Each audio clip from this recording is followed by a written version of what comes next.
Hello,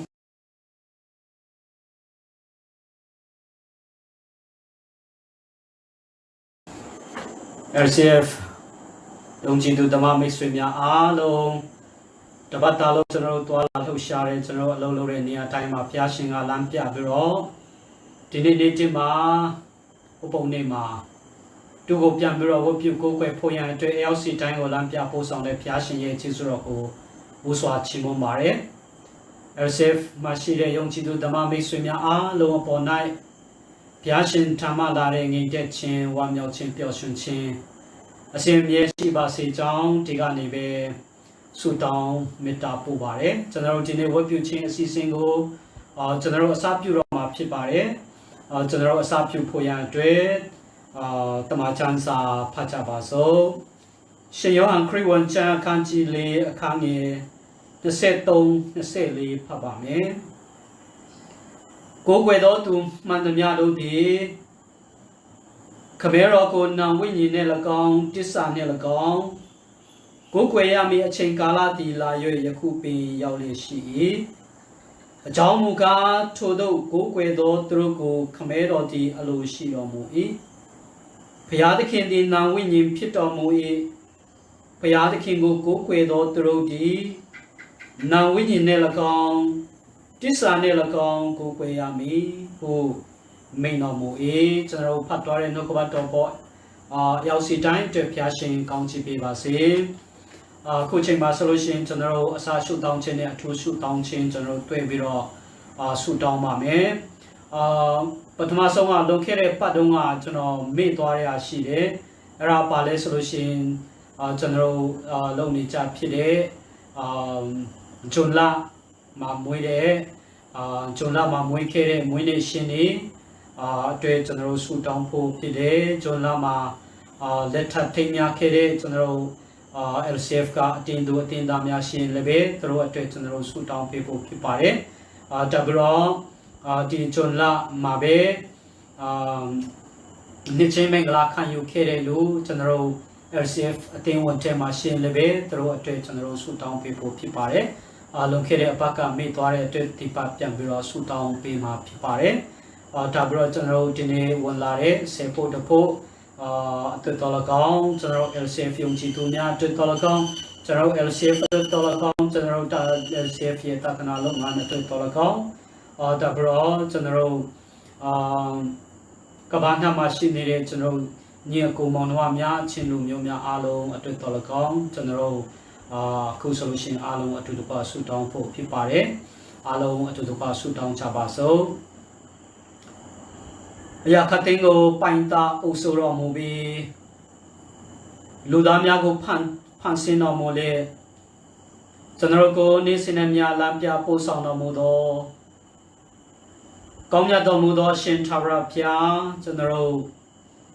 စင်ကာပူမှာရှိတဲ့ LCF မှာရှိတဲ့ကိုရဖျား၏သားသမီးများကိုရဖျားချစ်တော်မူသောသားသမီးများအရောက်စီတိုင်းကျွန်တော်ကျော်လွန်ခဲ့သောတပတ်တာလုံးမှာဝိညာဉ်တော်အားဖြင့်ကျွန်တော်တွားလေရာ၌ကျွန်တော်လှုပ်လေရာ၌ကျွန်တော်ရှိတဲ့နေရာတိုင်းမှာကိုရလံပြပို့ဆောင်တော်မူပြီးတော့ဒီနေ့တာယာသောနေ့ဒီမှာကိုရဖျားကိုအတူတကွဤကဲ့သို့ online ကနေဝတ်ပြုကိုယ်ွယ်နိုင်ဖို့ရန်အတွက်ကိုရလံပြပို့ဆောင်ခဲ့တဲ့အတွက်ကြောင့်ကိုရောကိုထူးပင်ကျေးဇူးတင်ကြောင်းဦးစွာကျေးဇူးတော်ချီးမွမ်းပါတယ်ကိုရဖျားဒီနေ့ကျွန်တော်လူသားဖြစ်သည့်အားလျော်စွာကျွန်တော်ပြုခဲ့မိသောနှုတ်အားဖြင့်ဖြစ်စေလက်အားကိုလက်အားဖြင့်ဖြစ်စေကိုရဖျားစဉ်းစားခြင်းအားဖြင့်ဖြစ်စေကျွန်တော်လူသားဖြစ်သည့်အားလျော်စွာကျွန်တော်ပြုခဲ့မိသော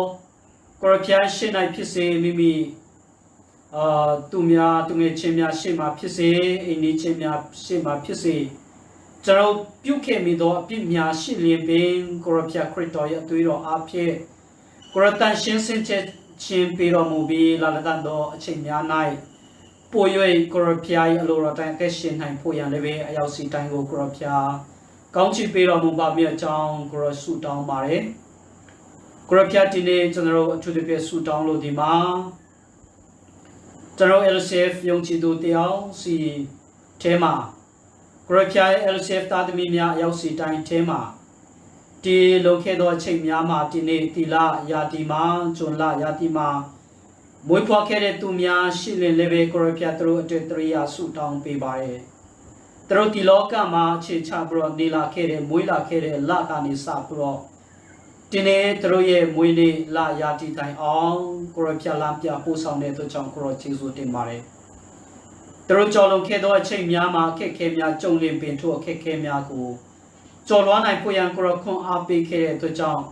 ဝိညာဉ်တော်အဖြစ်လမ်းပြပို့ဆောင်ခဲ့တဲ့သူကြောင့်ကိုရကျေးဇူးတင်ပါတယ်သူတို့ရဲ့လာတန်သောအချိန်များကိုလည်းပဲကိုရဖျားလက်ထက်၌ဆက်ကပ်ပါတယ်သူတို့ရဲ့နာကကိုကိုရဖျားကောင်းချီးပေးတော်မူလေပို့၍ကျွယ်ဝသောပို့၍ထင်ရှားသောပို့၍အလင်းလင်းသောအတ္တမျိုးကိုပိုင်ဆိုင်လျက်မိမိမိသားစုမိမိဆွေမျိုးမိမိပေးပါဝန်းကျင်အတွက်ကိုရဖျားကောင်းချီးမင်္ဂလာများဖြစ်စေသောတာသမီများဖြစ်စေဖို့ရန်အတွက်သူတို့ကိုကိုရကောင်းချီးပေးတော်မူပါသူတို့အလုံးလုံးနေသောအလောက်တိုင်းတိုင်းလည်းအောင်မြင်ခြင်းကိုရရှိပြီးတော့ကိုရဖျားနိုင်ငံတော်အတွက်တပည့်တလန်းကနေပါဝင်သောတာသမီများဖြစ်စေဖို့ရန်လည်းပဲကိုရကောင်းချီးပေးတော်မူပါကိုရဖျားတို့ထမကဒီလာမှာဇွန်လမှာလုံခဲ့သောအချိန်တုန်းကကိုရဖျားလက်ထပ်သိမ်းများခဲ့သောမိသားစုများကိုရဖျားအချင်းလင်းများရှိလင်းလည်းပဲကိုရဖျားတရိယာပြီးတော့ဆုတောင်းပေးပါတယ်ဒီနေ့သူတို့ဒီနေ့ထိတိုင်းအောင်ကိုရသူတို့ရဲ့မိသားစုကိုကိုရကောင်းချီးပေးတဲ့အတွက်ကြောင့်ကိုရလမ်းပြခဲ့တဲ့အတွက်ကြောင့်ကိုရကျေးဇူးတင်ပါတယ်ကိုရသူတို့ကြော်လွန်ခဲ့သောအချိန်များ၌အခက်ခဲများလူသားဖြစ်သည့်အားလျော်စွာကြုံခဲ့ရနိုင်ပါတယ်ထိုအခက်ခဲများကိုကြော်လွှားနိုင်ဖို့ရန်အတွက်သူတို့ကိုခွန်အားပေးခဲ့တဲ့အတွက်ကြောင့်ကိုလည်းပဲကိုရကျေးဇူးတင်ပါတယ်ကိုရဖျားသူတို့ဒီကိုရဖျားအလင်းကိုလင်းစေသောအိမ်ထောင်မိသားစုများကိုရဖျားပေးပါဝတ်ခြင်းအတွက်ကောင်းချီးမင်္ဂလာဖြစ်သောမိသားစုများဖြစ်တဲ့အသည့်ဆက်လက်ပြီးတော့သူတို့အနာဂတ်ကိုလည်းပဲကိုရကောင်းချီးပေးတော်မူပါကိုရဖျားသူတို့မိသားစုအတွက်လိုအပ်သောသူတို့ရဲ့ယူပါယုံများကိုလည်းပဲအကောင့်ထဲပေါ်နိုင်ဖို့ရန်အတွက်သူတို့လုပ်လေရရ၌ကိုရကောင်းချီးပေးတော်မူပါထို့တဲ့မှာကကိုရဖျားကျွန်တော်တို့ LCF မိသားစုဝန်များထဲမှာဇွန်လမှာဒီချင်းမင်္ဂလာခံယူကြသောတာသမီများရှိလင်လည်းပဲကိုရဖျားသူတို့အတွက်လည်းပဲသူတို့ရပြီးတော့ဆုတောင်းပေးပါတယ်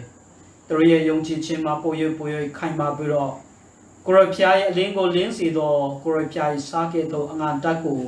မိမိအတင်းတော်မိမိမိသားစုမိမိဘေးပါဝန်းကျင်၌ပေးနိုင်သောအရသာပေးနိုင်သောယုံကြည်သူများဖြစ်စေဖို့ရန်ကိုရကောင်းချီးပေးတော်မူပါသူတို့လူသားဖြစ်တဲ့အားလျော်စွာသူတို့နေ့စဉ်နဲ့အမျှဆန္ဒမ၌စုံစမ်းနှုတ်ဆက်ခြင်းလည်းပဲခံရနိုင်ပါတယ်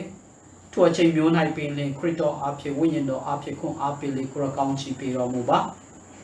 ကိုရဖျားဆက်လက်ပြီးတော့ကျွန်တော်တို့ LCF မှာရှိတဲ့မိသားစုများအသင်းဝင်များကိုရကောင်းချီးပေးပြီးတော့ဒီနေ့မှာလည်းပဲသူတို့ခံစားရသောကိုရဖျားကောင်းချီးမင်္ဂလာများကိုပြန်လဲရေတွက်ပြီးတော့ဆေဖို့တဖို့2390ပေးကြပါတယ်ထိုကဲ့သို့ပေးကြသောတာသမီများမိသားစုများကိုကိုရဖျားကောင်းချီးပေးတော်မူပါဆက်လက်သူတို့လှုပ်လေရရနိုင်အောင်မြင်ခြင်းကိုရရှိလျက်သူတို့မိသားစုအတွက်တာမကကိုရဖျားနိုင်ငံတော်အတွက်ပို၍ပေးလူဆက်ကနိုင်သောမိသားစုများယုံကြည်သူများဖြစ်စေဖို့ရန်ဆက်လက်မဆာလို့ကောင်းချီးပေးတော်မူပါကိုရဖျားကျွန်တော်ပေးလူကြသောအလူငွေကိုလည်းပဲကိုရလက်ခံတော်မူလျက်ကိုရဖျားနိုင်ငံတော်ကျေပြန်ဖို့ရန်အတွက်ကိုရအသုံးပြုတော်မူပါမြတ်ချောင်းဆက်ကပါတယ်ကိုရဖျားဆက်လက်ပြီးတော့ကျွန်တော် LCF မှာရှိတဲ့ကိုရဖျားတာသမီ LC တိုင်းကိုရဖျားဒီနေ့ဒီလမ်းပြပို့ဆောင်တဲ့အတွက်ကြောင့်ကိုရကျေးဇူးတင်ပါတယ်ဆက်လက်ပြီးတော့ကိုရလမ်းပြပို့ဆောင်တော်မူပါကျွန်တော်ဒီလူသားဖြစ်ပြီးအားလျော်စွာအခက်အခဲမြောက်များစွာကိုကြုံကြနိုင်ပါတယ်အခုချိန်မျိုးမှာဆိုလို့ရှိရင်ပေါ်ရွေပင်စိန်ခေါ်မှုများခက်ခဲမှုများပြဿနာများကြုံနေကြသော LCF ယုံကြည်သူတာသမီများလည်းပဲရှိနိုင်ပါတယ်သူတို့ရဲ့အခက်အခဲများကိုကျော်လွှားနိုင်ဖို့ရန်အတွက်ဝိညာဉ်တော်အဖြစ်ခွန်အားပေးတော်မူပါသူတို့ရဲ့အခက်အခဲများပြည့်လည်နိုင်ဖို့ရန်လည်းပဲကိုရဖျားလမ်းတင်များကိုရောချပေးသနာတော်မူပါကိုရဖျားဆက်လက်ပြီးတော့ LCF မှာရှိတဲ့တာသမီ LC တိုင်းအတွက်ကျွန်တော်ဒီမှာလာပြီးတော့အထူးအဖြစ်အလုပ်လုပ်နေကြပါတယ်သူတို့အလုပ်အဆင်ပြေနိုင်ဖို့ရန်လည်းပဲကိုရဝိညာဉ်တော်အဖြစ်ကောင်းချီးပေးတော်မူပါကိုရဖျားတရိယာဆုတောင်းပေးပါတယ်သူတို့မိသားစုအားလုံးအပေါ်၌ကိုရကောင်းချီးပေးတော်မူပါကျောင်းတက်နေသောသူများလည်းပဲရှိပါတယ်သူတို့ကျောင်းကိုကောင်းမွန်စွာအောင်မြင်နိုင်ဖို့ရန်အတွက် ကိုရဖျားတီလောကီပညာတိတမကကိုရဖျားကိုပို၍တရိယာသောကိုရဖျားတိတာပညာရဲ့အချုပ်အခြာဖြစ်ကြောင်းကိုသိလျက်ကိုရဖျားထမလာသောပညာများကိုခန်းစားရနိုင်ဖို့ရန်လည်းပဲပညာရှာနေကြသော LCF မှာယုံကြည်သူတမမိတ်ဆွေများအတွက်တရိယာဆုတောင်းပေးပါတယ်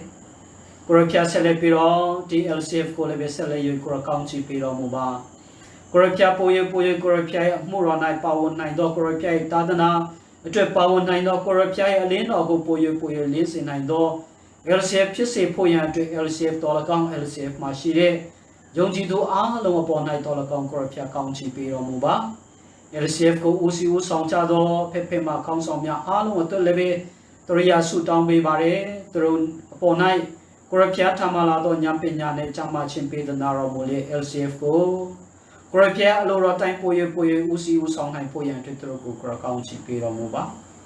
ကိုရဖျား LCF ကနေလက်ကြည့်အိုင်မှာကိုရဖျားနှုတ်ကပတ်တော်ကိုဟောကြားတဲ့ခံဖို့ရန်အတွက်ကိုရဖျားတက်တဲ့ဖြစ်ဖို့ရန်အတွက်ကျွန်တော်စီလို့တာတော်ဆရာနေနိုင်တဲ့သူတို့ရဲ့မိသားစုအတွက်သူတို့ရဆူတောင်းပေးပါတယ်သူတို့ရဲ့မိသားစုကိုဆက်လက်ကောင်းချီးပေးတော်မူပါသူတို့ရဲ့ဘေးပါဝန်ချင်မှရှိသောမယုံကြည်သေးသောသူများသည်သူတို့အားဖြင့်ကိုရဖျားရဲ့ကောင်းချီးမင်္ဂလာများကိုရဖျားရဲ့မေတ္တာတရားကိုရဖျားရဲ့ကယ်တင်ခြင်းတရားကိုယုံကြည်လက်ခံပြီးတော့ထာဝရတဲ့တာယာရှိနိုင်ဖို့ရန်အတွက်သူတို့မိသားစုကိုကိုရကောင်းချီးပေးတော်မူပါ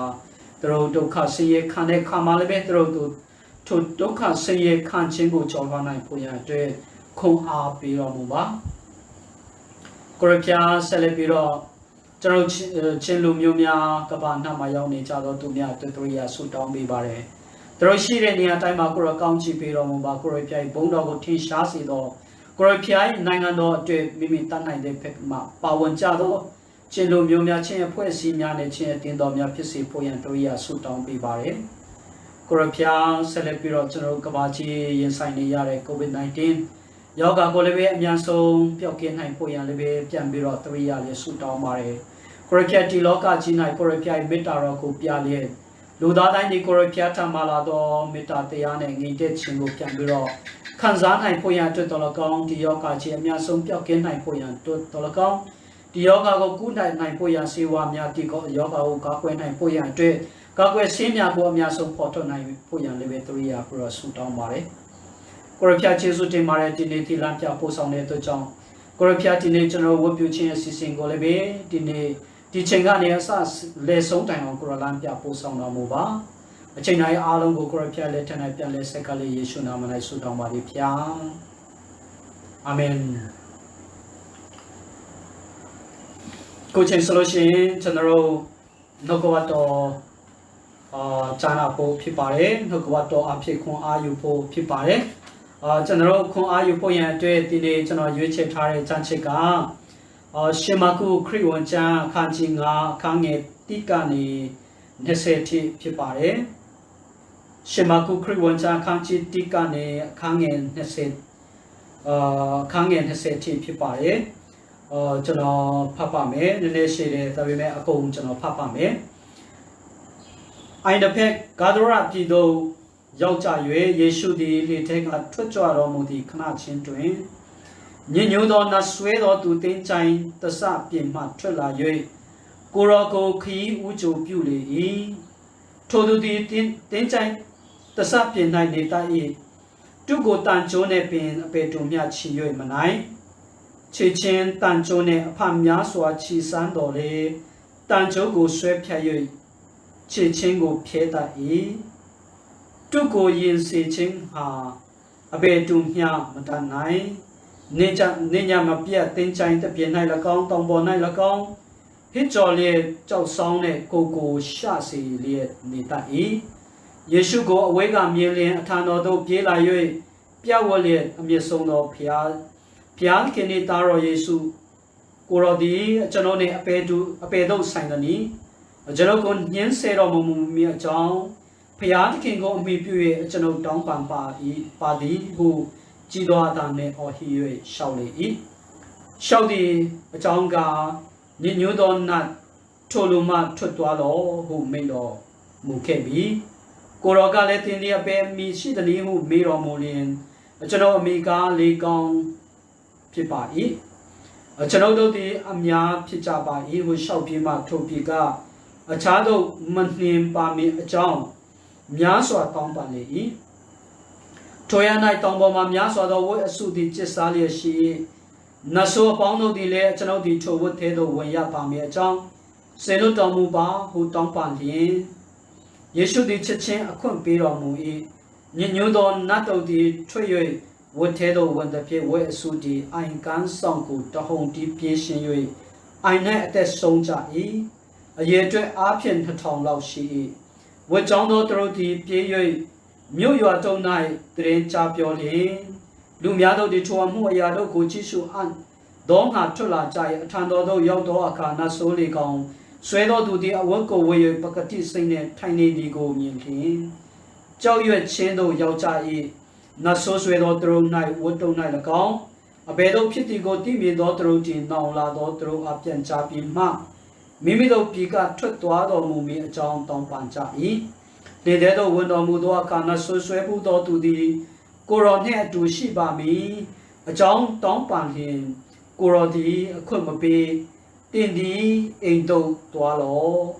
ထာဝရဘုရားသည်တနာချင်းစိတ်တော်နှင့်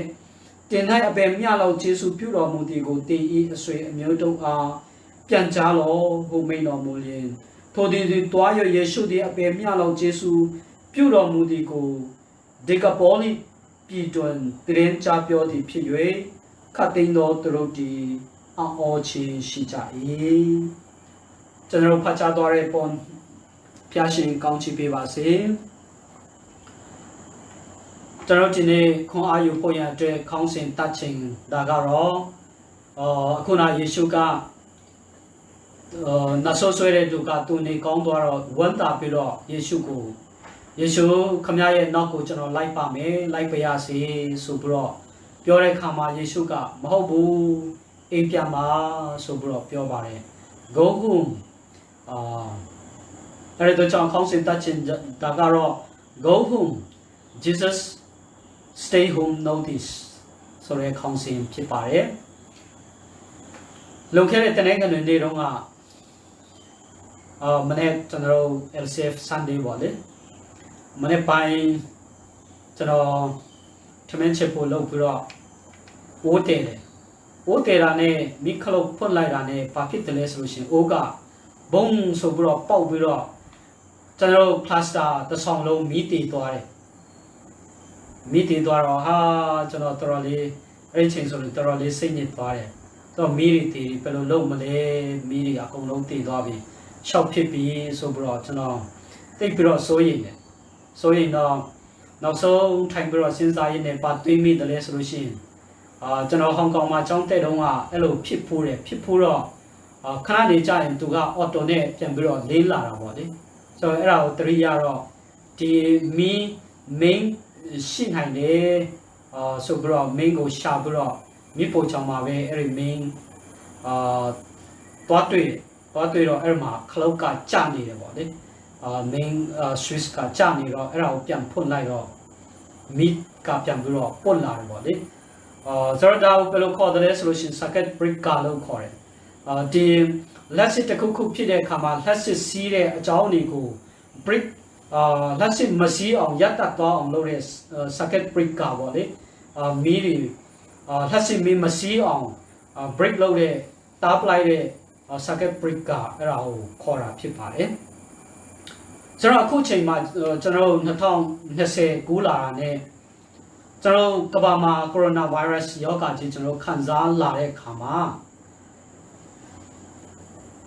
ကျွန်တော်အသုံးများဆုံးစကားလုံးကျွန်တော် Facebook ဒီမှာအတွေ့အများဆုံးစကားလုံးထဲမှာပါတယ်ဆိုလို့ရှိရင် stay home ဆိုတဲ့စကားလုံးဒီ lockdown ဆိုတဲ့စကားလုံးဒီကျွန်တော်စင်ကာပူမှာဆိုလို့ရှိရင် circuit breaker ခေါ်တာပေါ့ဆိုတော့အဲ့ဒီသုံးလုံးကတော်တော်လေး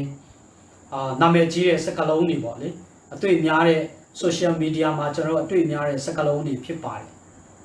ဆိုတော့ဒီယောဂကြီးကိုမပြတ်အောင်တားတဲ့အနေနဲ့လူတွေတွားလာလို့မရအောင်မိတ်ထုတ်ထားတဲ့အရာဖြစ်ပါတယ်နိုင်ငံတိုင်းမှာတာဝန်လုပ်ကြပါတယ်ဒါပေမဲ့ကျွန်တော်မြန်မာပြည်မှာကျွန်တော်နိုင်ငံတော်အတိုင်ပင်ခံဖြစ်တဲ့စုကြည်ကတော့အောင်ဆန်းစုကြည်ကတော့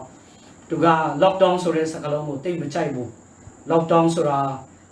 ဒီတိုင်းပိတ်လှောင်ထားတဲ့သဘောဖြစ်တဲ့အတွက်ကြောင့် stay home ဆိုတဲ့စကားလုံးကပိုပြီးတော့ positive Sunday stay home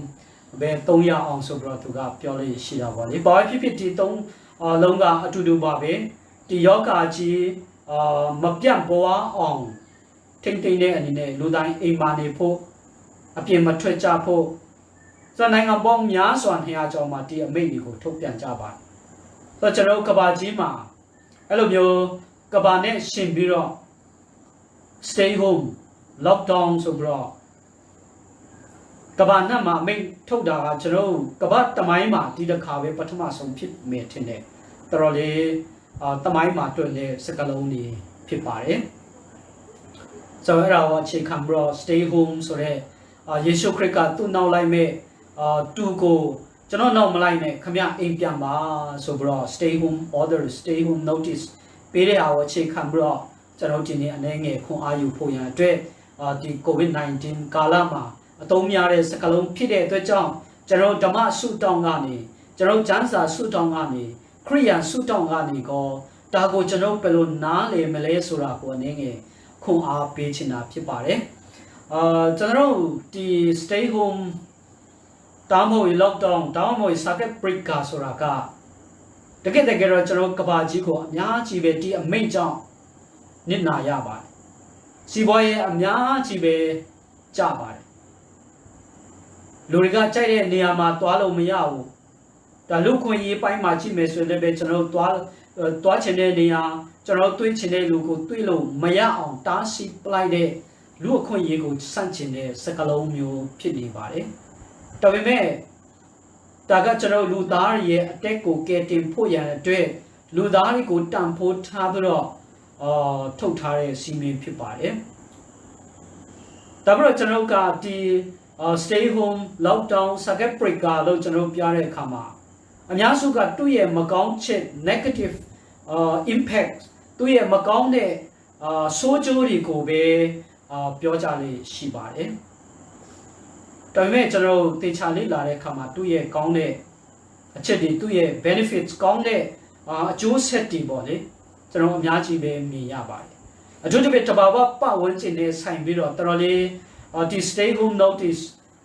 stay home ကဒီ lockdown ကတဘာဝပတ်ဝန်းကျင်နဲ့ပတ်သက်ပြီးတော့အင်မတန်မှကောင်းတဲ့အချက်တွေထွက်ပေါ်လာတာကိုကျွန်တော်တို့တွေ့ရပါတယ်ဥပမာဖြင့်ဒီ COVID-19 မပေါ်လာခင်တုန်းကကဘာမှာတစ်တော်ပြုံးကြည့်မှုကဘယ်လောက်ထိဖြစ်တယ်လဲဆိုလို့ရှိရင်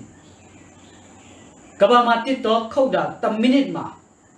ကဘာတာခွန်းမှာ1မိနစ်မှာတစ်ပိန်ခုတ်တာကဧက150ရှိ1မိနစ်မှာဧက150ပြုံးနေဆိုတဲ့သဘောပဲဒါပေမဲ့ဒီ stay home lockdown ချလိုက်တဲ့အခါမှာလူတွေကအပြင်မထွက်ကြဘူးအပြင်ထွက်ပြီးတော့အလုပ်မလုပ်တဲ့အခါမှာတစ်ပိန်နဲ့အများကြီးပဲကာကွယ်ခြင်းခံရတယ်ပေါ့လေဒါပေမဲ့နောက်တစ်ခုက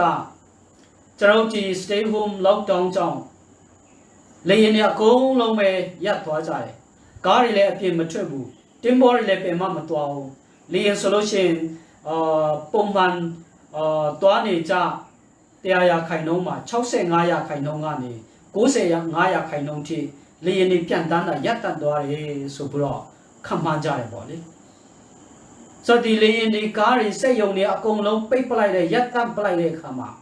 ဘာဖြစ်တယ်လဲဆိုလို့ရှိရင်ကျွန်တော်ကဘာကြီးမှာလေထုကြီးကတန့်ရှင်းသွားတယ်ဆိုတော့အဲ့ဒီမတိုင်ခင်မှာဆိုလို့ရှိရင်တော်တော်လေး air pollution လို့ခေါ်တဲ့ဒီလေထုညဉ့်ညမ်းမှုကတော်တော်လေးကဘာကြီးကခံစားရတယ်အထူးသဖြင့်တရုတ်နိုင်ငံဆိုလို့ရှိရင်ပေကျင်းအိန္ဒိယမှာဆိုလို့ရှိရင်နယူးဒေလီတို့ကျွန်တော်မြန်မာပြည်မှာလည်းပဲဒီ COVID မပေါ်ခင်တုန်းကဆိုလို့ရှိရင်ဘာပြဿနာဖြစ်တယ်လဲဆိုလို့ရှိရင်ဒီလေထုညဉ့်ညမ်းမှုကဒီရန်ကုန်မှာရှိတဲ့လူတွေအတွက်ကျန်းမာရေးထိခိုက်လောက်တဲ့အထိလေထုညဉ့်ညမ်းမှု air pollution ဖြစ်နေတယ်ဆိုတာတွေ့ကြတယ်ပေါ့လေဒါပေမဲ့ဒီ COVID-19 ရောက်လာတော့စက်ရုံတွေအကုန်လုံးရတယ်ကားတွေလည်းအပြင်မထွက်တော့ဘူးလေယာဉ်တွေလည်းမသွားတော့တဲ့အခါမှာလေထုကတော်တော်လေးတန့်ရှင်းသွားတယ်ပေါ့လေဘုံအဖြစ်နယူးဒေအိန္ဒိယမှာဆိုလို့ရှိရင် ဟိမဝန္တာတောင်ကြီးဆက်စွနှစ်ပေါင်းများစွာချပြီးတော့သူတို့တီလေထုညညာပြီးတော့မိခိုးငွေတွေများတဲ့အတွက်ကြောင့်အလုံးမမြင်ဆက်စွနှစ်နဲ့ချီပြီးတော့မမြင်နိုင်တော့တဲ့ဟိမဝန္တာတောင်တန်းကြီးကို COVID-19 ပေါ်လာတော့တီလေထုညညာမှုကကျသွားတဲ့အခါမှာတောင်တန်းကြီးကိုပြန်ပြီးတော့မြင်ရတယ်ဆိုပြီးတော့ social media ထဲမှာတော်တော်လေးခက်စားနေတဲ့ဓာတ်ပုံတွေပေါ့လေပြကြတာကိုကျွန်တော်တို့တွေ့ရပါတယ်အဲ့လိုပဲဒီ tourism တွေခရီးသွားလုပ်ငန်းတွေရပ်တန့်သွားတဲ့အခါမှာကမ်းခြေတွေမှာငမန်းတွေဝေလာငါးတွေလာပြီးတော့နေတာကိုအင်မတန်မှလှလှပပနဲ့ကျွန်တော်တို့ပြန်ပြီးတော့မြင်ရပါတယ်ဒါပေမဲ့အရင်တုန်းကဆိုလို့ရှိရင်ကားလမ်းပေါ်မှာတစ်ချိန်လုံးကားတွေတွားနေတဲ့အတွက်ကြောင့်ဘယ်သူမှပဲတရိษံမှမလာနိုင်တဲ့နေလမ်းပေါ်မှာချင်းလေးတွေအိတ်နေတာဖွင့်လိုက်တဲ့အိတ်နေတဲ့ဓာတ်ပုံတွေကျွန်တော်တို့တွေ့နေကြပါတယ်ဆိုတော့တရိษံတွေလည်းပြန်ပြီးတော့ပျော်ပါကြတယ်ဆိုတဲ့သဘောကျွန်တော်တို့တွေ့ရပါတယ်ဆိုတော့တပည့်မှာပြောမယ်ဆိုလို့ရှိရင်အထူးသဖြင့်တဘာဝပတ်ဝန်းကျင်နဲ့ပတ်သက်ပြီးတော့ဒီ stay home ကတော်တော်လေးအကျိုးပြုနေတာကိုကျွန်တော်တို့တွေ့ရပါတယ်ဆိုကြတွေအများကြီးကြားတဲ့ကသူ့ရဲ့ကောင်းကျိုးတွေလည်းပဲအများကြီးရှိပါတယ်ဘာဖြစ်လို့လဲဆိုတော့ကျွန်တော်ဓမ္မစုတောင်ကနေကြည့်မယ်ဆိုရင်လည်းပဲဒီတဘာဝတရားကြီးကဘုရားသခင်ရဲ့ဖန်ဆင်းထားတဲ့ဘုရားသခင်ရဲ့လက်ရာတွေဖြစ်တဲ့အတွက်ကြောင့်သူတို့ပေါ်မှာလည်းပဲဘုရားပေးတဲ့တန်ဖိုးတွေရှိတယ်ဒါကိုကျွန်တော်လူသားတွေကကျွန်တော်ရဲ့လောဘတရားတွေကြောင့်မတရားဖြုံးတီးပြီးတဲ့အခါမှာဒီတဘာဝတရားကြီးကတော်တော်လေးခံစားရတယ်ဒါပေမဲ့ဘုရားသခင်ဖန်ဆင်းတဲ့ဒီလောကကြီးရဲ့အလှတရားကိုကျွန်တော်လူသားတွေကြောင့်မမြင်ရတော့ဘူးပေါ့လေဒါပေမဲ့ COVID-19 ပေါ်လာပြီးတော့stay home ဆိုတဲ့ဟာဖြစ်တဲ့အတွက်ကြောင့်ဒီတဘာဝတရားကြီးကပြန်ပြီးတော့ renew အတိပြန်ပြီးတော့ဖြစ်တယ်အဲ့ဒါကြောင့်တချို့ကပြောတယ်လဲဆိုလို့ရှိရင်ဒီ COVID-19 ကိုဘုရားကအချက်ချင်းရပ်တန့်မသွားခိုင်းတာတော့ဒီကဘာကြီးကိုပြန်ပြီးတော့တဘာဝတရားကြီးကိုသူကပြန်ပြီးတော့ renew အတိပြန်ပြီးတော့ပြုပြင်ခြင်းတဲ့အတွက်ကြောင့်ဖြစ်မယ်ဆိုပြီးတော့တချို့ကလည်းပဲပြောကြဆိုကြတာကျွန်တော်တွေ့ရပါတယ်။ဘာဖြစ်ဖြစ် stay home ဆိုတဲ့အရာကသူ့မှာစိုးကြိုးတွေစီးပွားရေးပိုင်းဆိုင်ရာလူမှုရေးပိုင်းဆိုင်ရာမှာအများကြီးပဲထိခိုက်မှုရှိပေမဲ့သူ့မှာကောင်းတဲ့အရာတွေလည်းပဲရှိတယ်ဆိုတာကိုပထမဦးစွာပြောချင်တာဖြစ်ပါတယ်။အခုနောက်ဖတ်သွားတဲ့ကျွန်တော်နှုတ်ကပတ်တော်ကိုကျွန်တော်ပြန်ပြီးတော့သွားမယ်ဆိုလို့ရှိရင်အခုနောက်ဖတ်သွားတဲ့အတိုင်းပဲယေရှုကတနေ့ကာဒရာပြည်ကိုရောက်သွားတဲ့အခါမှာတပည့်တော်တွေနဲ့နတ်ဆိုးဆွဲတဲ့လူတယောက်ကတင်းချိုင်ကုန်းကနေလာပြီးတော့ယေရှုရှေ့မှာပြဝတ်ပြီးတော့တောင်းပန်တယ်ဆိုတော့အဲဒီချိန်မှာယေရှုကသူ့ကိုနေကောင်းခိုင်းတယ်ဆိုတဲ့အကြောင်းပေါ့လေနောက်ဆုံးသူ့ကိုသူ့နောက်လိုက်ဖို့သူကတောင်းပေမဲ့ယေရှုကအိမ်ပြန်ခိုင်းတဲ့အကြောင်းကျွန်တော်တို့တွေ့ရပါတယ်ဆိုတော့ဒီထဲမှာကျွန်တော်အဓိကပြောချင်တာပါလဲဆိုလို့ရှိရင်ဒီနတ်ဆိုးဆွဲတဲ့လူတယောက်ကကျွန်တော်ကျမ်းစာထဲမှာဖတ်တဲ့အတိုင်းပဲအင်မတန်မှသူကဒီနတ်ဆိုးရဲ့ဒဏ်ကိုသူကတော်တော်လေးခံစားရတာကျွန်တော်တို့တွေ့ရပါတယ်သူကမွေးကလေးကဒီနတ်ဆိုးတွေကိုခံစားရတာတော့မဟုတ်ပေမဲ့ပဲချိန်ကနေဒီအရာကိုသူခံစားတယ်လဲဆိုတာကျွန်တော်တို့ကျမ်းစာထဲမှာမပေါ်ပြပါဘူးဒါပေမဲ့ဘယ်လောက်ထိခံစားတယ်လဲဆိုတာတော့ကျွန်တော်တို့တွေ့ရပါတယ်ဒီနတ်ဆိုးတွေကြောင့်သူကသူ့ကိုကြိုးတွေနဲ့တုပ်တယ်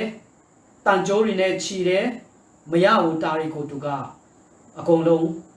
ဖြတ်နိုင်တဲ့နတ်ဆိုးအင်အားသူ့အထဲမှာရှိတယ်ပေါ့လေကျွန်တော်ငယ်အလေတန်းကျောင်းတဲ့တုန်းကကျွန်တော်မိန်းကလေးတယောက်ဘာဖြစ်တာလဲမသိဘူးအဲ့လိုမျိုးနတ်ဆိုးဆွဲတဲ့ပုံစံပေါ့လေသူဖြစ်တော့ယောက်ျားတွေကအများကြီးကဖမ်းကြတယ်မဖမ်းနိုင်ဘူးသူတို့ကိုအကုန်လုံးပဲ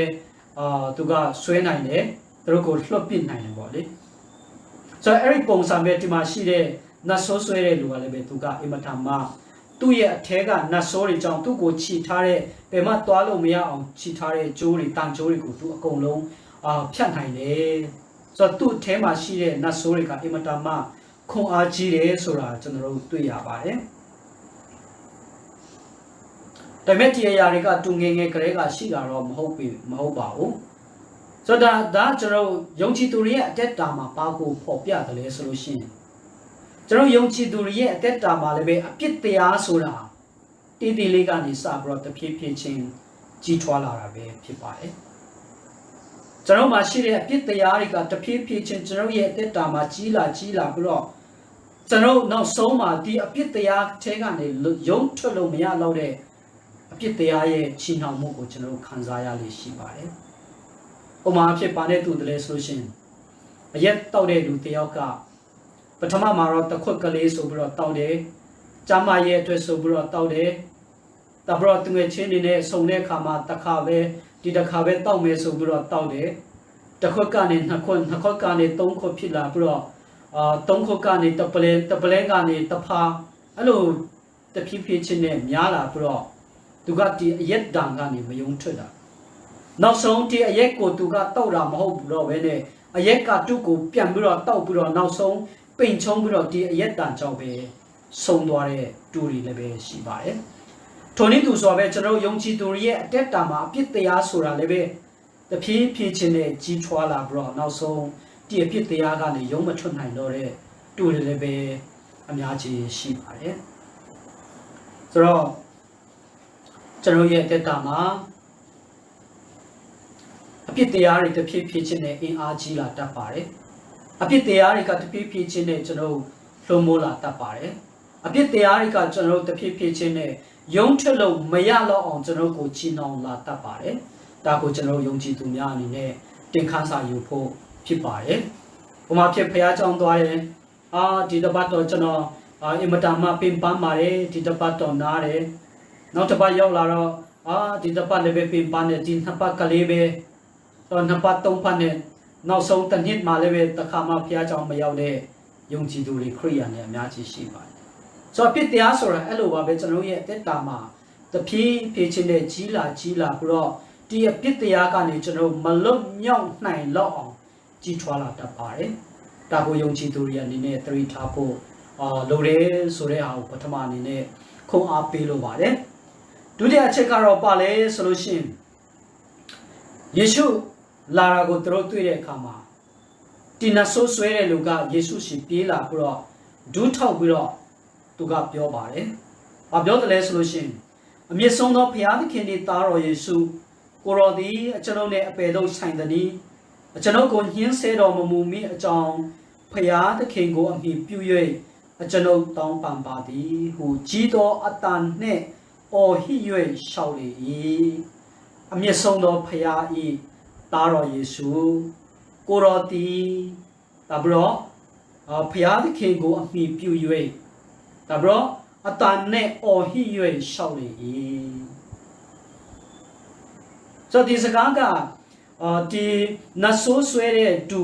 ပါဇက်ကနေထွက်လာပေမဲ့တကယ်ဒီစကားကိုပြောတဲ့လူကသူ့အထက်ကနတ်ဆိုးကပြောတာဖြစ်ပါတယ်။ဆိုဒီမှာလည်းပဲကျွန်တော်ပါတွေ့တယ်လေဆိုလို့ရှိရင်ဒီနတ်ဆိုးကဖျားကိုကောင်းကောင်းသိတယ်။သူစကားတွေမှာလည်းပဲသူ့ရဲ့စာကြောင်းလေးကတူတူလေးပဲ။ဒါပေမဲ့အဲ့ဒီထဲမှာဖျားဆိုတာခဏခဏပါတယ်တခင်ယေရှုဆိုတာလည်းပဲခဏခဏပါတယ်ဒါပြီးတော့တခင်ဖျားကိုအမိပြု၍ဒီအရာတွေကိုကျွန်တော်တောင်းပါတယ်ဆိုတာလည်းပဲပါတယ်ဒါပြီးတော့ရိုးရိုးတောင်းတာလည်းပဲမဟုတ်ဘူးအော်ပြီးတော့အော်ဟစ်ပြီးတော့တကယ်တောင်းတာ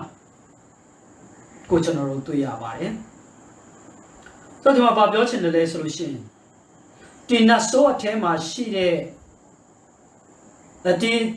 နတ်ဆိုးဆွဲတဲ့လူအထဲမှာရှိတဲ့နတ်ဆိုးကဖခင်အကြောင်းကိုသူကောင်းကောင်းသိတယ်။တခင်ယေရှုက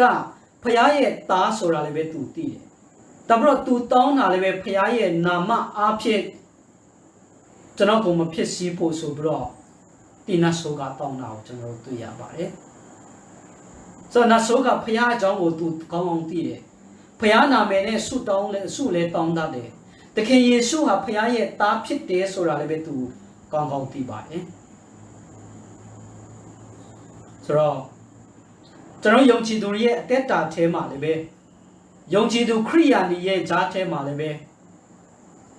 ဖခင်တခင်ယေရှုကိုပတ်သက်နေပဲယုံကြည်တဲ့သူတွေအများကြီးပဲရှိပါတယ် oral Christians verbal Christians no arpebe tim naso swere to teka nasolo tuye pasan nebe phaya ko tira tuye pasan nebe Yesu ha tuye phaya ke ye ta phit de sora tu tira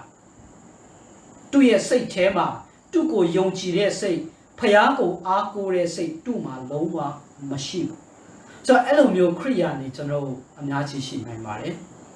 ဖယားကိုပစတ်နေပဲယုံတာခရစ်တော်ကိုပစတ်နေပဲယုံတာဆိုတော့နှုတ်ခရိယာနေပေါ့လေ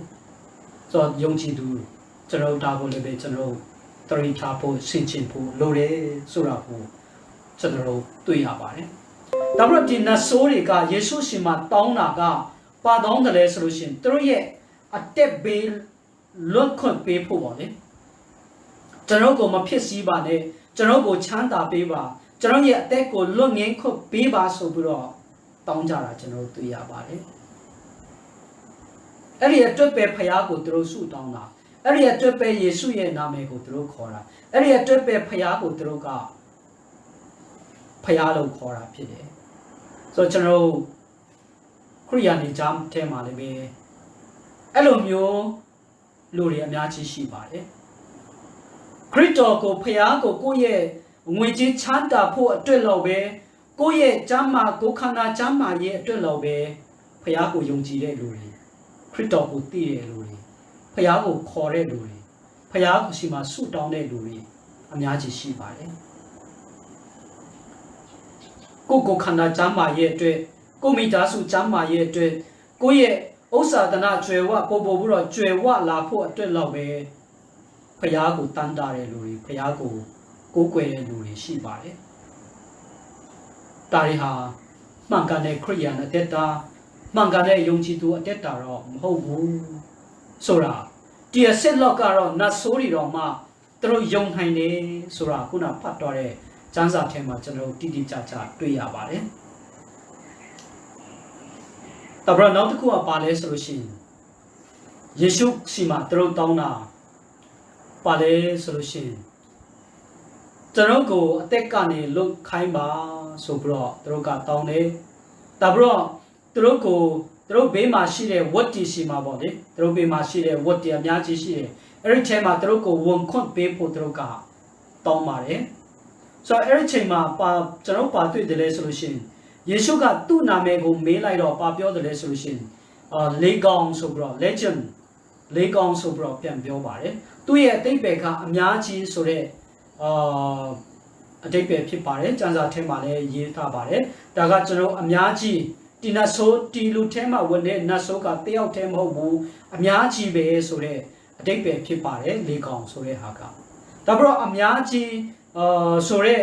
နံပါတ်အရေးအတွက်အပြင်ပါကိုပေါ်ပြတယ်ဆိုရှင်ဒီနတ်ဆိုးရဲ့တကိုးသူတို့ရဲ့ဩဇာသူတို့ရဲ့ဩဇာအာဏာကိုပြောချင်တာဖြစ်ပါတယ်လေကောင်ဆိုတာသူတို့ရဲ့အင်အားပေါ့လေပြောချင်တာသူတို့ကအင်မတန်မှအင်အားရှိတဲ့တူတွေဖြစ်တယ်သူတို့ကအများကြီးဖြစ်ပြီးတော့သူတို့ကအင်မတန်မှအင်အားရှိတယ်ဒီနဲ့ဆိုးဆွဲတဲ့လူကိုလည်းပဲသူတို့ကောင်းကောင်းထိန်းချုပ်နိုင်တယ်သူတို့ကလေကောင်ဖြစ်တယ်အင်မတန်မှအင်အားရှိတဲ့ဩဇာရှိတဲ့တကိုးရှိတဲ့အများအပြားသောသူတွေဖြစ်တယ်ဆိုတာကိုကျွန်တော်တို့တွေ့ရပါတယ်ဒီနတ်ဆိုးရဲ့တကိုးကိုပေါ်ပြနေတာဖြစ်ပါတယ်သူတို့ရဲ့အင်အားကိုသူတို့ရဲ့ power ကိုပေါ်ပြနေတာဖြစ်ပါတယ်ဒါပေမဲ့ကျွန်တော်ဒီအင်မတန်မှအင်အားရှိတဲ့နတ်ဆိုးတွေကတခင်ယေရှုနဲ့တွေ့တဲ့အခါမှာ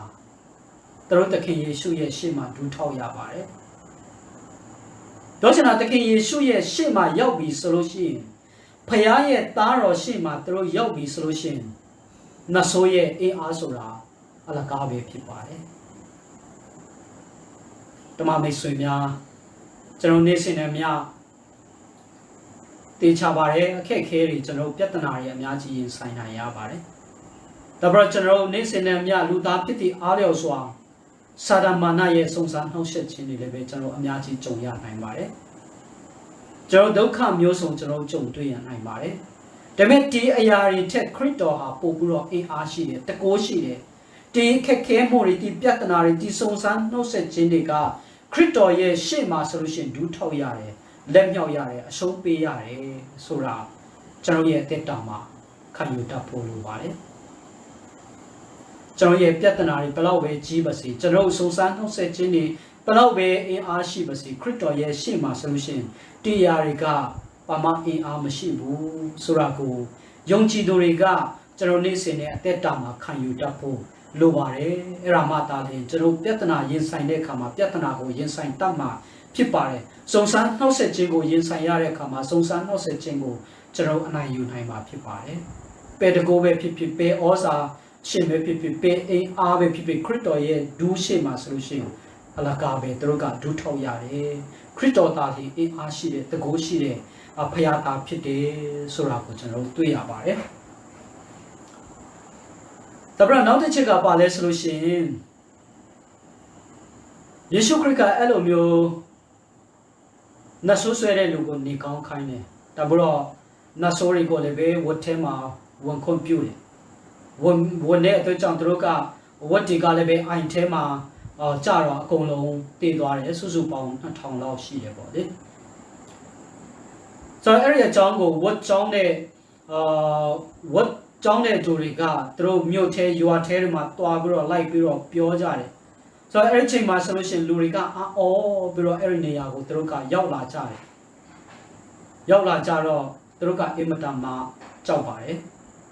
အဲ့ဒီတော့ကြောင့်ဒီဂါဒလနေသားတွေကယေရှုရှေ့မှာရောက်လာပြီးတော့နောက်ဆုံးသူတို့ပါလို့တယ်ဆိုလို့ရှိရင်ယေရှုယေရှုပြုပြီးတော့ခမရအမြန်ဆုံးဒီကနေထွက်သွားပါဆိုပြီးတော့ယေရှုခရစ်ကိုသင်ထုတ်ကြပါတယ်ဒီမှာတမဝမ်းနဲ့ဆရာကောင်းတဲ့အရာပါဂါဒလနေသားတွေကဘာဖြစ်လို့ယေရှုခရစ်ကိုသူတို့က welcome မလုပ်ဘဲနဲ့ဘာဖြစ်လို့သင်ထုတ်လာလဲဆိုတော့ဒီကျမ်းစာထဲမှာတော့မရေးထားပါဘူးဘာဖြစ်လို့သင်ထုတ်ကြတာဖြစ်နိုင်တာတခုကပါလဲဆိုလို့ရှိရင်ဒီယေရှုကဒီနတ်ဆိုးဆွဲတဲ့လူကိုနေကောင်းခိုင်းပြီးတော့ဒီနတ်ဆိုးတွေကိုဝတ်ထဲမှာသူတို့ဝန်ခိုင်းတဲ့အတွက်ကြောင့်သူတို့ဝတ်တီကသူတို့ဆုံးရတယ်ပြောချင်တာပါလဲဆိုလို့ရှိရင်သူတို့ပိုင်ဆိုင်တဲ့စီးစိမ်တွေသူတို့ပိုင်ဆိုင်တဲ့ဝတ်တီအကုန်လုံးဆုံးရတဲ့အတွက်ကြောင့်မကျေနပ်ကြတာဖြစ်နိုင်ပါတယ်ဒါပေမဲ့ယေရှုနဲ့တွေ့တဲ့အခါမှာသူတို့ကယေရှုခရစ်ကနေလာတဲ့ကယ်တင်ခြင်းထက်သူတို့ပိုင်ဆိုင်တဲ့ဆုံးရှုံးမှုကိုပဲသူတို့ကမြင်ကြပါတယ်ဒါတော့ယေရှုခရစ်တော်အားဖြင့်အမတန်မှဒုက္ခဆင်းရဲရောက်နေတဲ့လူပုဂ္ဂိုလ်ပြန်ပြီးတော့နေကောင်းတာကိုဝမ်းမသာပဲနဲ့သူတို့ဆုံးရှုံးတဲ့ဝတ်အကောင်2000ဒီဝတ်အကောင်2000ကနေရမဲ့ငွေကြေးကိုပဲသူတို့ကမြင်တဲ့အခါမှာမကြေမနပ်ဖြစ်ပြီးတော့ယေရှုကိုသူတို့ကထုတ်တာဖြစ်နိုင်ပါတယ်ယေရှုခရစ်ကနေလာတဲ့ကယ်တင်ခြင်းတဲ့သူတို့ရဲ့စီးစိမ်တွေကိုသူတို့ကပို့ပြီးတော့တန်ဖိုးထားကြတာကိုတွေ့ရပါတယ်။ဒါပေမဲ့နောက်တစ်ခုဖြစ်နိုင်တာကဒီဝတ်တီကိုငှားပြီးတော့သူတို့ကကြောင်းခိုင်းတာဖြစ်ပါတယ်။အဲ့ဒါကြောင့်ဒီဝတ်ပိုင်ရှင်တွေကဘယ်သူတွေဖြစ်မလဲဆိုလို့ရှိရင်ဂါဒလနယ်မှာရှိတဲ့တထေးတွေဖြစ်နိုင်တယ်။ဒါပေမဲ့အုပ်ချုပ်တဲ့လူတန်းစားတွေဖြစ်နိုင်တယ်။ခေါင်းဆောင်တွေပေါ့။ရွာသူကြီးတွေမြို့သူကြီးတွေဒါပေမဲ့ချမ်းသာကြွယ်ဝတဲ့သူတွေဖြစ်နိုင်ပါတယ်ဆိုတော့အဲ့ဒီတို့ကြောင့်တစ်ဖက်မှာဆိုလို့ရှိရင်ဒီယေရှုကဒီနတ်ဆိုးတွေကိုယ်တော်တို့ကအကုန်လုံးနှင်ထုတ်နိုင်တဲ့နတ်ဆိုးတွေလူထက်အင်အားရှိတဲ့ဩဇာရှိတဲ့နတ်ဆိုးတွေတော်မှသူ့စကားကိုနားထောင်လို့ရှိရင်အဲ့ဒီယေရှုကဒီကာဒလနေမှာကြာနေလို့ရှိရင်တို့ရဲ့အာဏာတွေတို့ရဲ့ယာထူးတွေဆုံးရှုံးမှတို့ကကြောက်တဲ့အတွက်ကြောင့်ဖြစ်နိုင်ပါတယ်ယေရှုကိုနှင်ထုတ်တဲ့အကြောင်းပါအဲ့ဒါကြောင့်တို့ကဒီနေဂါဒလနေသားတွေကတို့ရဲ့ငွေကြေးချမ်းသာမှုကိုပို့ပြီးတော့ယေရှုထက်တွေ့တာကြတယ်တို့ရဲ့ဩဇာအာဏာတွေတို့ရဲ့ယာထူးတွေကိုပို့ပြီးတော့ယေရှုခရစ်နဲ့ယေရှုခရစ်ကနေလာတဲ့ကယ်တင်ခြင်းတရားထက်ပို့ပြီးတော့တွေ့တာကြတယ်ပို့ပြီးတော့မြတ်လို့ကြတယ်အဲ့ဒါကြောင့်လည်းပဲယေရှုကိုတို့ကနှင်ထုတ်တာဖြစ်နိုင်တယ်ပေါ့ဆိုတော့ကျွန်တော်ယုံကြည်သူရဲ့အသက်တာမှာလည်းပဲကျွန်တော်ယေရှုခရစ်တဲ့ကြွယ်ဝချမ်းသာမှုကိုပို့ပြီးတော့အသားပေးတဲ့ယုံကြည်သူတွေရှိတတ်ပါတယ်ကျွန်တော်ရဲ့ကယ်တင်ခြင်းတရားထက် ဒီလောကီစီးစိမ်ကိုပို့ပြီးတော့မဲ့မောတဲ့သူတွေရှိတတ်ပါတယ်ဆိုတာဒီကျမ်းစာဖြစ်ခွန်အားပေးလိုတာဖြစ်ပါတယ်တပရနောက်ဆုံးတစ်ခုကခုနကျွန်တော်ပြောတဲ့ခေါင်းစဉ်ကိုပြန်ပြီးတော့ဝင်မယ်ဆိုလို့ရှိရင် stay home notice go home ယေရှုခရစ်ကဒီနတ်ဆိုးဆွဲတဲ့လူကိုနောက်ဆုံးနေကောင်းခိုင်းပြီးတော့နတ်ဆိုးဆွဲတဲ့လူကအင်မတန်မှတူဝမ်းတာပြီးတော့အင်မတန်မှကျေနပ်ပြီးတော့ယေရှုဒီနေ့ကနေစပြီးတော့ခမရရဲ့နောက်ကိုတည်တဲ့အထိကျွန်တော်လိုက်ပါမယ်လိုက်ခွင့်ပြုပါဆိုပြီးတော့ပြောတဲ့အခါမှာယေရှုခရစ်ကပါပြန်ပြောတယ်လဲဆိုလို့ရှိရင် go home အိမ်ပြန်ပါတင်ဒီကိုအိမ်တို့တွားလို့သာဝရဖျားသည်တနာချင်းစိတ်တော်နဲ့တင်၌အပယ်မျှလောက်ယေရှုပြုတော်မူသည်ကိုတင်ဤအဆွေအမျိုးတို့အားပြန်ချလို့ဟိုမိန့်တော်မူ၏တော်လေးထူဆန်းတဲ့ယေရှုခရစ်ဒီယေရှုခရစ်အကြောင်းရေးခဲ့တဲ့gospel တွေထဲမှာတော်လေးထူးခြားတဲ့အရာပေါ့လေယေရှုခရစ်ကတခြားနေရာမှာဆိုလို့ရှိရင်သူများကိုတူနောက်လိုက်ဖို့အတင်းလိုက်ခေါ်တယ်ပီတာတို့ဆိုလို့ရှိရင်သူတို့ငါမြနေတယ်ငါမြတဲ့ပိုက်တီထားခဲ့ပြီးတော့ငါနောက်လိုက်ပါခေါ်တယ်ဆိုတော့တချို့နေရာမှာရှင်မသက်အခန်းကြီးရှိအခန်းငယ်20မှာဆိုလို့ရှိရင်တပည့်တယောက်ကကိုယေရှုကပါပြောတယ်လဲဆိုလို့ရှိရင်တည်တဲ့လူတွေကဘယ်တည်တဲ့လူကိုတချို့ပါစေခမရငါနောက်လိုက်ဆိုပြီးတော့ခေါ်ပါတယ်ဒါပေမဲ့ဒီမှာတော့ထူးထူးခြားခြားပဲယေရှုကငါနောက်မလိုက်နဲ့ခမရအိမ်ပြန်ပါဆိုပြီးတော့အိမ်ပြန်ခိုင်းတာကျွန်တော်တို့တွေ့ရပါတယ်ကျွန်တော်စဉ်းစား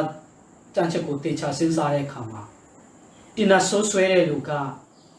သူ့ရဲ့ဘဝကအင်မတန်မှတုံညဖြစ်နေပါတယ်သူဟာအင်မတန်မှနတ်ဆိုးရဲ့ညှဉ်းပန်းနှိပ်စက်မှုကိုသူအင်မတန်မှခံစားရပါတယ်တရက်တည်းမဟုတ်ဘူးနှစ်ရက်တည်းမဟုတ်ဘူးနှစ်နဲ့ချီပြီးတော့သူကနေရပါတယ်လူတွေကြားထဲမှာလည်းသူကမသွားရဲပါဘူးလူတွေကလည်းပဲသူ့ကိုကြောက်ပါတယ်သူကအင်မတန်မှသူ့ထဲကနတ်ဆိုးတွေကြောင့်အင်အားရှိတဲ့အတွက်ကြောင့်လူတွေကလည်းပဲသူ့ကိုကြောက်ကြပါတယ်သူကအယူတယောက်လိုဖြစ်နေတဲ့အတွက်ကြောင့်သူတို့ယူအားကိုလည်းအဝတ်မခံပါဘူးအဲဒါကြောင့်သူကတောင်ပေါ်တွေမှာပဲတင်းကြိုင်ကုန်းမှာပဲသူကနေနေတာကိုကျွန်တော်တို့တွေ့ရပါတယ်တခါတည်းသူ့ကိုသူတတ်တည်ဖို့ရန်အတွက်သူ့ခြေထောက်တွေကိုကြောက်ခဲနဲ့ထုတာကြောက်ခဲတွေနဲ့ရှာခိုင်းပြီးတော့ရွှစ်ဆိုင်လောက်ဖို့ရန်အတွက်လည်းပဲသူစူးစမ်းနေတယ်စူးစမ်းခဲ့တာတွေတွေ့ရပါတယ်ဆိုတော့သူ့ရဲ့ဘဝကိုကျွန်တော်ကြည့်တဲ့အခါမှာအင်မတန်မှခက်ခဲတဲ့အင်မတန်မှကြမ်းတမ်းတဲ့အင်မတန်မှတနာစရာကောင်းတဲ့သူအသက်တာရှူတာလူသားတယောက်လို့သူအသက်မရှင်ရတဲ့ခက်ခဲမျိုးသူနတ်ဆိုးတွေကြောင့်ခံစားရပါတယ်ဆိုတော့သူ့ဘဝမှာသူဒီနတ်ဆိုးကိုဆွဲပြီးတဲ့ချိန်ကနေစပြီးတော့မေတ္တာတရားကိုသူလုံးဝမရရှိပါဘူးသူများရဲ့ကျင့်နာမှုကိုသူများရဲ့တနာမှုကိုသူကလုံးဝမခံစားရပါဘူးသူများတွေကသူ့ကိုကြောက်ကြပါတယ်ဘယ်စီကမှသူမေတ္တာတရားတွေဘယ်စီကမှအကျင့်နာတရားတွေသူလုံးဝမခံစားရပါဘူးဒါကိုယေရှုကသူကောင်းကောင်းသိတယ်အဲ့ဒါကြောင့်သူ့ကိုအိမ်ပြန်ခိုင်းတာဖြစ်နိုင်ပါတယ်သူ့ဘဝမှာသူတိနတ်ဆိုးကိုဆွဲနေတဲ့ချိန်မှာလုံးဝမခံစားရတဲ့မေတ္တာတရားတွေအကျဉ်းနာတရားတွေကိုသူအိမ်ပြန်ပြီးတော့မိသားစုနဲ့ဆွေမျိုးတွေနဲ့အိမ်နေချင်းတွေနဲ့ပြန်ပြီးတော့ခံစားနိုင်ဖို့ရန်အတွက်သူလုံးဝမရရှိခဲ့တဲ့ဒီနတ်ဆိုးတွေကြောင့်သူ့ဘဝကြမ်းတမ်းပြီးတော့မေတ္တာတရားမရခဲ့တဲ့မေတ္တာတရားတွေကိုသူ့ရဲ့မိသားစုတွေရှိကနေပြန်ပြီးတော့ရရှိပြီးတော့သူမိသားစုတွေနဲ့ပျော်ပျော်ရွှင်ရွှင်ငြိမ်းငြိမ်းချမ်းချမ်းနဲ့ပြန်ပြီးတော့နေနိုင်ဖို့ရန်အတွက်ခရစ်တော်ကသူ့ကိုအိမ်ပြန်ခိုင်းတာလည်းဖြစ်နိုင်ပါတယ်။သူလုံးဝမရခဲ့တဲ့လူသားတယောက်ကရတည်ရထိုက်တဲ့မေတ္တာတရားကိုသူမရခဲ့တဲ့အတွက်ကြောင့်ဒီမေတ္တာတရားကိုပြန်ပြီးတော့ရနိုင်ဖို့ရန်အတွက်သူအိမ်ပြန်ခိုင်းတာဖြစ်နိုင်ပါတယ်။သူချစ်တဲ့မိသားစုတွေကိုထားခဲ့ပြီးတော့သူကအပြစ်မှာပဲနေရပါတယ်။အဲဒီကြောင့်သူချစ်တော်မိသားစုနဲ့ပြန်ပြီးတော့ဆုံတွေ့ဖို့မေတ္တာတရားကိုပြန်ပြီးတော့ခံစားဖို့ရန်အတွက်ယေရှုကပြန်ပြီးတော့အိမ်ပြန်တခြားလူတွေနဲ့မတူဘဲနဲ့သူ့ကိုအိမ်ပြန်ခိုင်းတာဖြစ်နိုင်ပါတယ်။ဆိုတော့ကျွန်တော်ဒီနေ့ဒီချိန်ခါမှာ COVID-19 coronavirus ရောဂါကြောင့် stay home notice lockdown ဆိုတဲ့ဟာတွေ circuit breaker တွေအစိုးရတိုင်းကနိုင်ငံတိုင်းမှာကြီးညာတဲ့အခါမှာလူတွေကပြန်ပြီးတော့အပြစ်မထွက်နိုင်ကြပါဘူးအပြစ်မထွက်နိုင်ဘဲနဲ့အိမ်မှာပဲသူတို့ကသူတို့ရဲ့မိသားစုနဲ့သူတို့ရဲ့ဆွေမျိုးတွေနဲ့အိမ်မှာပဲတစ်ချိန်လုံးသူတို့ကနေရပါတယ်ဆိုတော့ဒါဟာ stay home ရဲ့အမတန်မှတပည့်မှာစိုးချိုးတွေအခုနပြောသလိုအများကြီးရှိပေမဲ့ဒီအရာကပြန်အမတန်မှကောင်းတဲ့ stay home ရဲ့ကောင်းတဲ့အချက်ဖြစ်ပါတယ်။ဘာဖြစ်လို့လဲဆိုတော့ကျွန်တော်ကဘာကြီးကကျွန်တော်အရင်နှုန်းကလည်းမတူဘဲနဲ့အမတန်မှတိုးတက်ပြောင်းလဲလာတယ်။အမတန်မှတိုးတက်ပြီးတော့လူတွေကလည်းပဲပို့ပြီးတော့တိုးတက်ခြင်းနဲ့စိတ်ကိုပိုင်တဲ့ဟာထက်ပို့ပြီးတော့ပိုင်ခြင်းနဲ့စိတ်ကိုယ့်ရဲ့ bank card ထဲမှာပိုက်ဆံအရေအတွက်အမောက်ပို့ပြီးတော့များလာဖို့အတွက်ကိုပဲနေညမပြတ်စဉ်းစားပြီးတော့အလုံးလုံးလာကြပါတယ်ပြိုင်ဆိုင်မှုတွေအမတန်မှပြင်းထန်လာပါတယ်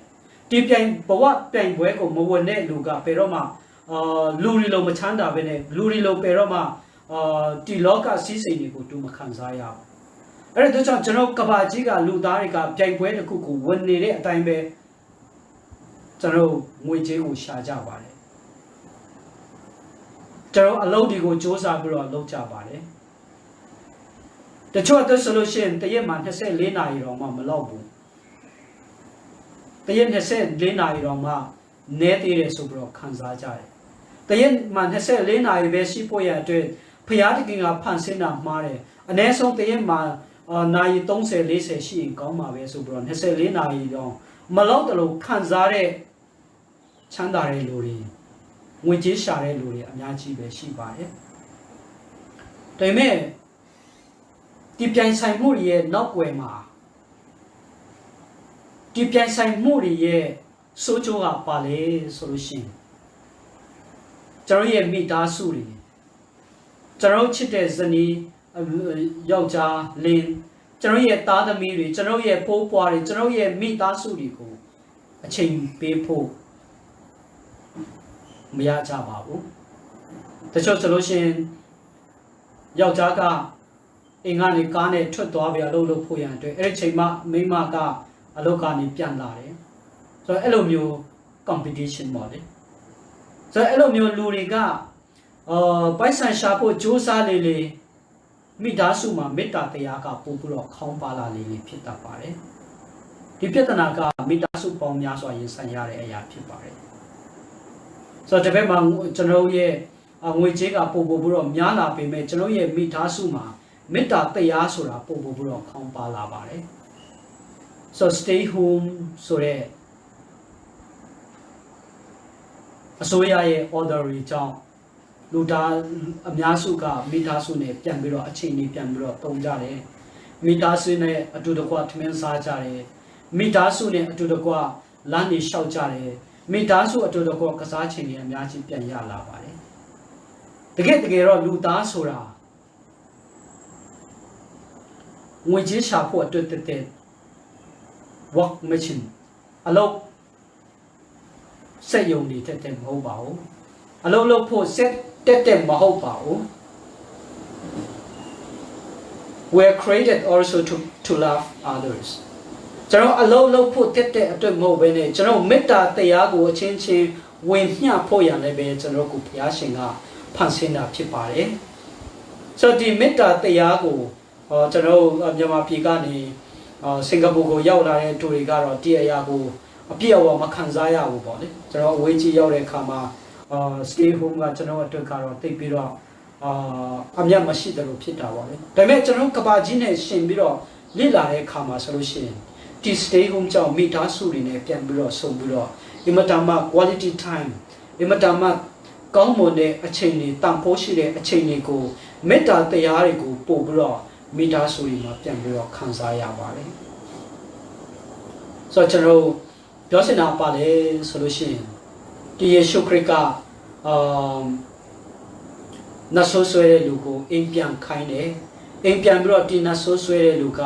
သူ့ရဲ့အိမ်မှာသူအင်မတန်မှဆာလောင်နေတဲ့မေတ္တာတရားတွေအချင်းတရားတွေကိုပြန်ပြီးတော့အိမ်မှာပြန်ပြီးတော့ရရှိပါတယ်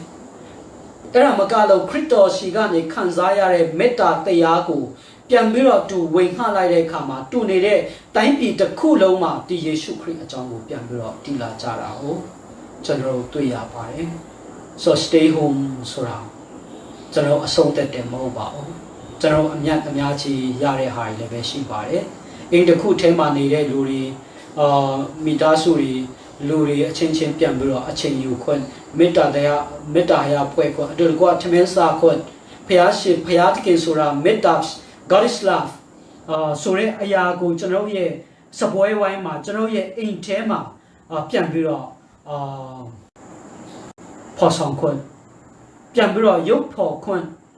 ကျွန်တော်မှာရရှိတဲ့အချိန်လည်းပဲဖြစ်ပါတယ်အဲဒါကြောင့်ဒီ stay home ဆိုတဲ့ဟာမေတ္တာတရားကိုပြန်ပြီးတော့ဖန်တီးဖို့ရတဲ့အချိန်ဖြစ်တယ်ဆိုတာကိုပြောချင်ပါတယ်conclusion နောက်ဆုံးအနေနဲ့ညီကုန်းအနေနဲ့ဆိုလို့ရှိရင်နတ်ဆိုးဆွဲတဲ့လူတယောက်ဟာသူ့ရဲ့ဘဝဟာအင်မတန်မှခက်ခဲပြီးတော့သူဟာအင်မတန်မှဒုက္ခရောက်ပါတယ်ဒါပေမဲ့ယေရှုနဲ့တွေ့တဲ့အခါမှာသူ့ရဲ့ပြဿနာတွေရှိကနေသူလုံငင်ခွင့်ရပါတယ်ကျွန်တော်ဒီစဉ်အတက်တာမှာလည်းပဲယုံကြည်သူတွေပြဿနာခက်ခဲတွေကြုံရနိုင်ပါတယ်ဒါပေမဲ့ဒီအရာတွေကနေခရစ်တော်အားဖြင့်ကျွန်တော်လွတ်မြောက်ခြင်းရနိုင်ပါတယ်ဆိုတာကိုပြောချင်ပါတယ်ဒါပေမဲ့နတ်ဆိုးတွေဟာသူတို့ရဲ့လွတ်မြောက်ခြင်းအတွက်တက်တဲ့ပဲသူတို့ရဲ့အသက်အတွက်တက်တဲ့ပဲသူတို့ကဖျားကိုတည်တယ်ဒါဟာမှန်ကန်တဲ့ယုံကြည်သူရဲ့အတက်တာမျိုးမဟုတ်ဘူးဆိုတာကိုကျွန်တော်တွေ့ရပါတယ်ဒါပေမဲ့ဂါဒလာနယ်သားတွေကလည်းပဲသူတို့ရဲ့စီးစိမ်တွေယာချိုးတွေကိုနှမျောတဲ့အတွက်ကြောင့်ရှုံးမှကြောက်တဲ့အတွက်ကြောင့်ခရစ်တော်ကိုသူတို့ကပြန်ပြီးတော့နှင်ထုတ်ပါတယ်တခါတရံကျွန်တော်ပိုင်ဆိုင်တဲ့ပစ္စည်းတွေကျွန်တော်ရဲ့ယာထိုးတွေဟာခရစ်တော်နဲ့ဖျားသခင်နဲ့ပို့ပြီးတော့ဝေးစေတဲ့အရာတွေဖြစ်တတ်တာကိုယုံကြည်သူတွေသတိထားဖို့လိုပါတယ်။ဒါပြီးတော့ဒီချိန်မျိုးမှာဒီနတ်ဆိုးဆွဲတဲ့လူလည်းပဲအိမ်ပြန်ပြီးတော့သူ့ရဲ့မိသားစုနဲ့ပြန်ပြီးတော့ဆုံတွေ့ပြီးတော့ union ပြန်ပြီးတော့ပူးပေါင်းပြီးတော့ပြန်ပြီးတော့မေတ္တာတရားကိုပြန်ပြီးတော့သူခံစားဖို့ရတဲ့ယေရှုခရစ်ကသူ့ကိုအိမ်ပြန်ခိုင်းတာဖြစ်ပါတယ်။ကျွန်တော်မိသားစုတွေကျွန်တော်နေစဉ်အသက်တာမှာလည်းပဲကျွန်တော်ရဲ့မိသားစုအသက်တာမှာလည်းပဲငွေကြေးအပြင်ကျွန်တော်ရဲ့စီးစိမ်အပြင်ကျွန်တော်မိသားစုမှာမေတ္တာတရားရှိဖို့ဟာလည်းပဲ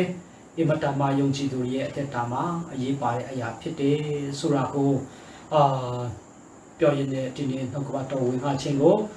ဆုံးတတ်ပါမယ်ကျွန်တော်ဂျာနာသွားတဲ့နှုတ်ကပတ်တော်ပေါ်ဖျားရှင်ကောင်းချီးပေးပါစေဆိုတော့နောက်ပါဆိုလို့ရှိရင်ကျွန်တော် Father's Day ဖခင်များနေ့ဖြစ်ပါတယ်အဲဒီမှာလည်းပဲယုံကြည်သူ LCF ဓမ္မမိတ်ဆွေများအားလုံး online ကနေဝတ်ပြုပေးဖို့ရန်အတွက်ဒီကနေတောင်းဆိုလိုပါတယ်ကျွန်တော်တပတ်တာလုံးဆက်လက်ပြီးတော့ဖခင်ရှင်ကကျွန်တော်လုံလျာသွားလျာအတိုင်းမှာဖခင်ရှင်ကလမ်းပြပါစေကျွန်တော်နောက်ဆုံးဆုတောင်းကြပါစို့